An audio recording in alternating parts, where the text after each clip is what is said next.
রমজান মাস রহমত, মাগফিরাত ও নাজাতের মাস। এই মাসে বিয়ে করা নিয়ে আমাদের সমাজে নানা ধরনের ধারণা প্রচলিত রয়েছে। অনেকেই মনে করেন এই পবিত্র মাসে বিয়ে করা নিষিদ্ধ বা অশুভ, কিন্তু এতে ইসলাম কি বলে? বিস্তারিত থাকছে ডেস্ক রিপোর্টে। রমজান মাস রহমত, মাগফিরাত ও নাজাতের মাস। এই মাসে বিয়ে করা নিয়ে আমাদের সমাজে নানা ধরনের ধারণা প্রচলিত রয়েছে।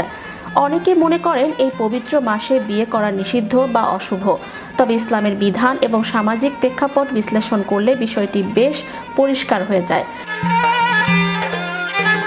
ইসলামী শরিয়া অনুযায়ী বছরের যে কোনো দিন বা যে কোনো মাসেই বিয়ে করা জায়েজ। কুরআন বা হাদিসের কোথাও রমজান মাসে বিয়ে করাকে নিষিদ্ধ বা হারাম ঘোষণা করা হয়নি। ইসলামে বিয়ের মতো একটি পবিত্র কাজকে কোনো নির্দিষ্ট সময় ফ্রেমে বেঁধে দেওয়া হয়নি। তবে রমজানের বিয়ের ক্ষেত্রে একটি গুরুত্বপূর্ণ বিষয় হলো সময় নির্বাচন। রোজার দিনের বেলা যেহেতু স্বামী স্ত্রীর শারীরিক সম্পর্ক নিষিদ্ধ, তাই দিনের বেলা বিয়ের আনুষ্ঠানিকতা সারলেও মিলনের অনুমতি নেই।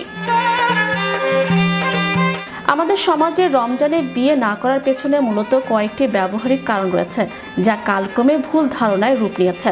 দীর্ঘ সময় রোজা রাখার পর মানুষের শরীরে ক্লান্তি আসে। বিয়ের মতো বড় আয়োজনে যে শারীরিক ও মানসিক শক্তির প্রয়োজন হয়, তা রোজার সময় বজায় রাখা কঠিন। বিয়ের প্রধান একটি অংশ হলো মেহমানদারি।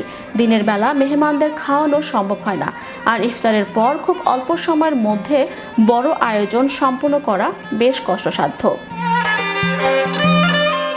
রমজান মাস মূলত ইবাদতের জন্য। বিয়ের আনুষ্ঠানিকতা, কেনাকাটা এবং প্যান্ডেল আলোকসজ্জার ঝামেলায় তারাবি, তাহাজ্জুদ বা কুরআন তিলাওয়াতে বিঘ্ন ঘটতে পারে। এই আশঙ্কায় অনেকে রমজান এড়িয়ে চলেন। রাসূলুল্লাহ সাল্লাল্লাহু আলাইহি সাল্লামের জীবনে দেখা যায় তিনি বিভিন্ন মাসে বিয়ে করেছেন। এমনকি রমজান মাসেও যে বিয়ে করা যাবে না এমন কোনো নিষেধাজ্ঞা তিনি দেননি। ইসলামের ইতিহাসে শাওয়াল মাসে বিয়ের বিশেষ ফজিলত থাকলেও রমজানকে কখনো অশুভ বা বর্জিত বলা হয়নি। রমজান মাসে বিয়ে করা মোটেও নিষিদ্ধ বা গুনাহের কাজ নয়, এটি সম্পূর্ণ হালাল। তবে এই মাসের মূল লক্ষ্য হলো আল্লাহ ভীতি বা তাকওয়া অর্জন। তাই বিয়ের আনন্দ যেন আমাদের ফরজ ইবাদত থেকে বিচ্যুত না করে, সেদিকে খেয়াল রাখা জরুরি। যদি সম্ভব হয় তবে রমজানের পর ঈদ উল ফিতরের পরবর্তী সময়ে বিয়ে করাই উত্তম, যাতে উৎসব এবং ইবাদত উভয় সুচারুভাবে পালন করা যায়। Channel Europe news desk.